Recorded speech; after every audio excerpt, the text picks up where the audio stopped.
qualquer outro serviço que a gente venha adicionar ao nosso computador, por exemplo, um servidor web, um servidor de banco de dados, todos eles vão entrar como serviços. E eles vão ter que ser inicializados, ou durante o boot, ou posteriormente. Então, tudo isso esses processos vão ser carregados por algum mecanismo de carga. Originalmente, a gente usava o System V, que é o System 5, né? Só que esse sistema vem lá desde o Unix. Ou seja, que era um sistema desenvolvido para boot, mas em mainframes, que só eram monoprocessados, multiusuário, e que era para, então, servidores que não eram nunca desligados. Então, o tempo de carga não importava. Só era o tempo uma vez carregado, depois o sistema não descarregava mais, até que algum dia fosse fazer alguma manutenção.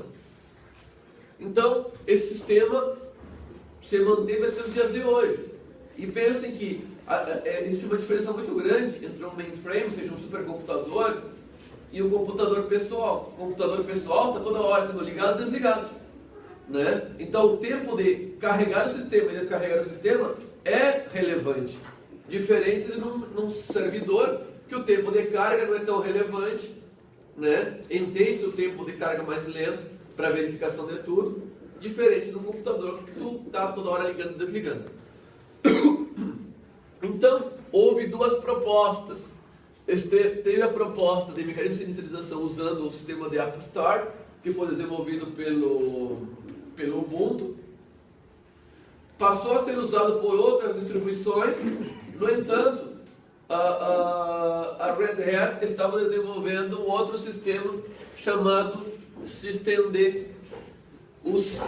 Diferente do Upstart, o Systemd ele tem mecanismo de compatibilidade com o Systemd, e isso fez que até a própria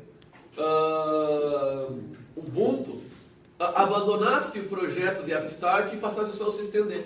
Então, hoje em dia, basicamente todas as distribuições usam o sistema de inicialização do Systemd, mesmo porque é desenvolvido pela própria equipe que desenvolve o kernel, está envolvido no projeto. Então, o Systemd acabou se tornando um mecanismo de inicialização padrão. Então, hoje nós vamos ver esses mecanismos de inicialização do sistema.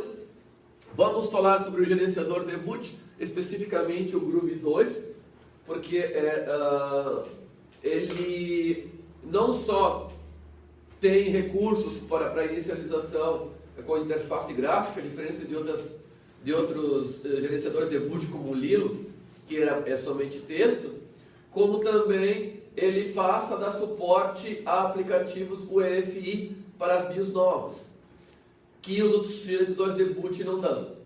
Então, por isso que ele passou a ser adotado hoje em dia por praticamente todas as distribuições, com uma outra exceção, mas a maioria das distribuições usam o Groovy 2. O que seria esse UEFI, professor? Ele é uma imagem Não, isso aí a BIOS tu dispara ela por firmware. Porque tem umas coisas que não tem, as mais modernas sim. Tem que ter, assim, só nas BIOS modernas, nas placas mãe modernas, vem com a BIOS UEFI, e aí tu pode trabalhar, tu não tem mais a estrutura de setup, tu tem módulos de software que tu dispara, como se fosse sistema operacional embarcado, assim. Uma virtualização. É bem interessante.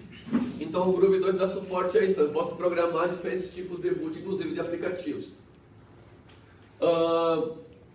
E um extra que nós vamos estar trabalhando é sobre o sudo. Então eu vou começar falando sobre o sudo. Vamos depois para os mecanismos de inicialização com o Systemd, Upstart e Systemd. E depois a gente vai para o gerenciador de boot Groovy. E aí depois disso a gente faz o intervalo.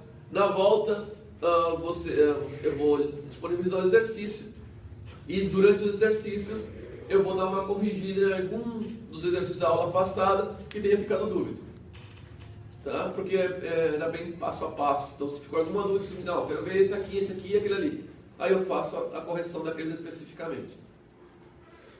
Então, o sudo ele vem fazer o papel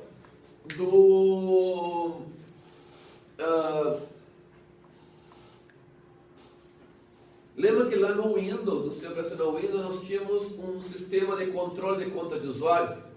O sistema de controle de conta de usuário estava relacionado a um usuário comum poder agir como administrador quando um determinado recurso exigia privilégio do administrador.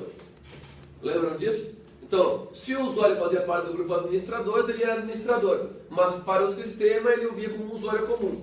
Mas quando fosse executar uma operação do administrador, ele confirmava que ele era o administrador e podia fazer. E se tivesse outro usuário que não tem esse privilégio, solicitasse alguma senha, tu como usuário administrador, tu poderia dar a tua senha e liberaria a operação de nível de administração. Então esse controle de conta de usuário que tem no Windows, o sudo faz semelhantemente. O que significa isso? Porque, por exemplo, ter um usuário no Windows administrador ou no Linux, o usuário root, são usuários que têm muito privilégio. Então são os usuários mais visados, né, do sistema.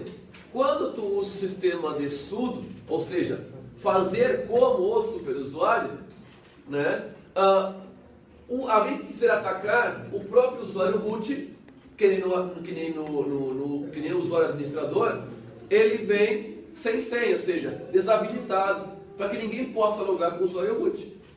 Então, se alguém quiser atacar o usuário root, não vai conseguir, porque ele não tem senha, não é um usuário para ser usado. Então, tu tem um usuário ou mais do que um usuário, que fazendo parte de determinado grupo do sistema, ele vai assumir privilégios de root. Ou, da mesma forma, eu posso escolher determinados usuários e que determinados usuários possam executar determinadas tarefas como se fossem superusuários. Então, por exemplo, eu quero que determinado funcionário lá da minha empresa, por exemplo, seja responsável pelo cadastro de usuários.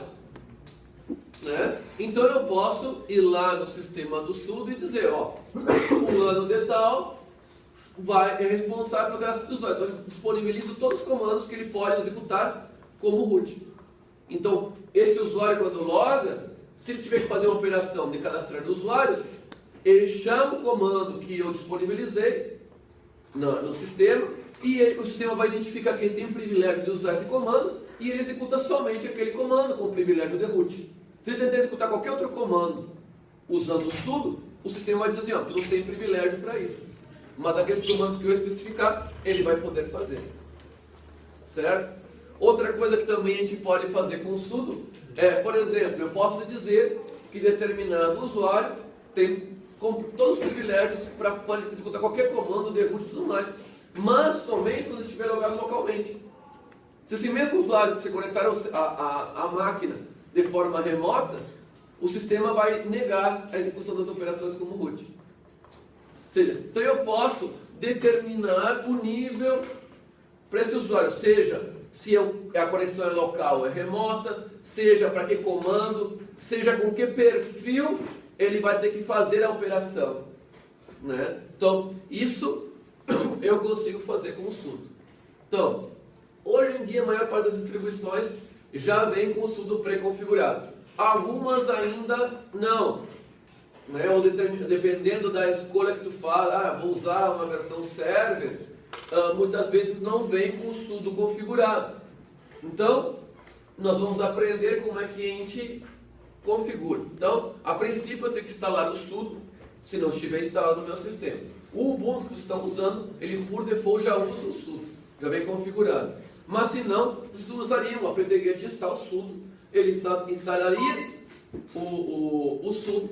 Na sequência, vocês teriam que usar o comando vsudo, vi sudo, que é um editor que vai abrir o arquivo de configuração do sudo, o sudoers, lá no /etc.